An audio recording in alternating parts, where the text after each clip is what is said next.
Guys, there's a huge chance that prices in the real estate market here in Utah are about to get slaughtered. We've seen interest rates climb pretty substantially over the last little bit, and I want to talk about how that's going to affect the market, not only right now, but also what demand is out there, and then how that's going to affect pricing as we go into the summer months.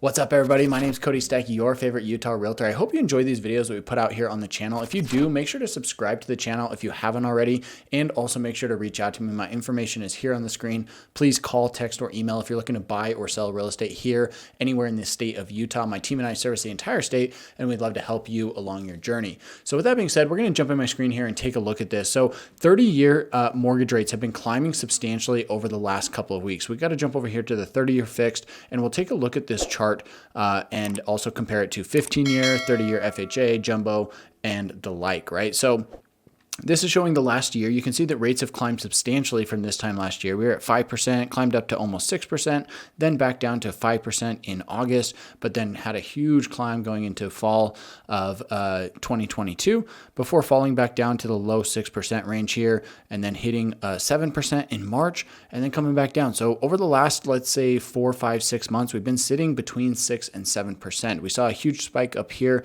in March, but this was relatively short-lived. From February 1st here, we were at 6%, and then we were back close to 6% by April 5th, right? So almost a 2-month gap there where interest rates were up, but we've started to see them climb again, right? Over the last 2 months, rates have gone from that 6% range all the way up here to 7.12% as of today. So there's been a huge climb in interest rates, and this is very concerning for the market. We're going to look at what's happened to sales during this time and how this is going to be affected by the rates climbing like this.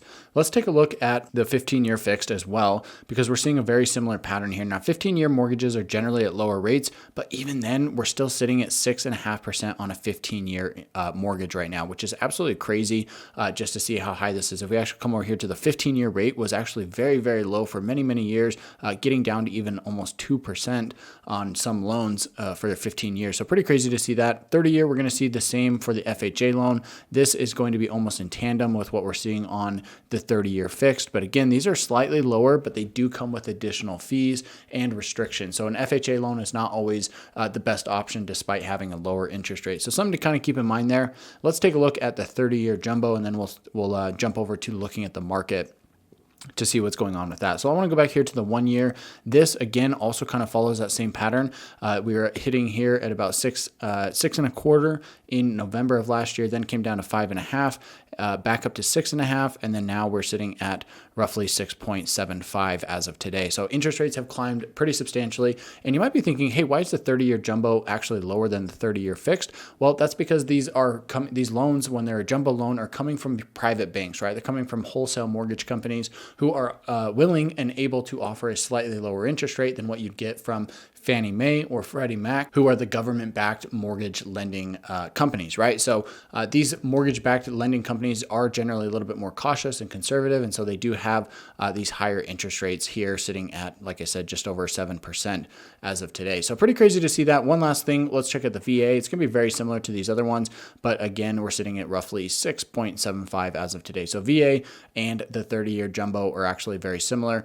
We do see a lot of these same numbers. Now, the reason why this is important is because this is really going to drastically affect how much a person is able to borrow and still maintain a comfortable payment amount, right? So I want to come over here to Google. We're going to look at a mortgage loan calculator and just put in a rough, some round numbers here, and talk a little bit about what's happening with prices. So if you're going out there and you're getting a loan, we're not talking about the purchase price, right? Because if you have a big purchase price and a lot of money to put down, this is still going to affect you, but it's going to be a little bit different. Let's say you're buying $1 million home and you plan to put $500,000 down, you're still going to have a $500,000 loan amount. However, if you're buying a $600,000 home and putting $100,000 down, you still have a $500,000 loan amount. So as long as all things are considered, of course, if you have a 20% versus a 10% down payment, that could affect things slightly. But for the sake of what we're doing here, we're just going to use a loan amount of $500,000. So this is $500,000 on a 30-year fixed loan.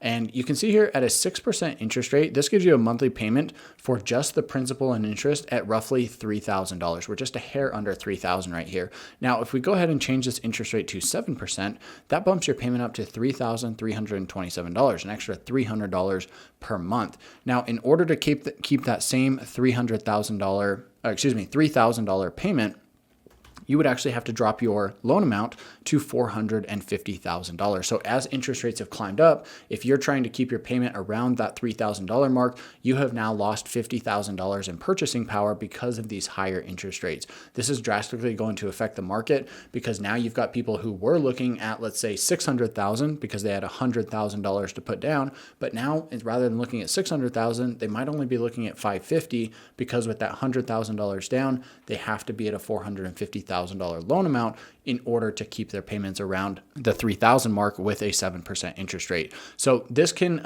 really have a huge effect on the market overall. Hey guys, real quick, if you're enjoying this video so far, make sure to subscribe or at least check out the newsletter in the description box down below, and it will also be the link in the pinned comment. I've been releasing this newsletter weekly, and I think you'd find a lot of value in it if you're looking to learn more about what it's like to work, eat, sleep, live, and play here in Salt Lake City, and I would love your support along that journey.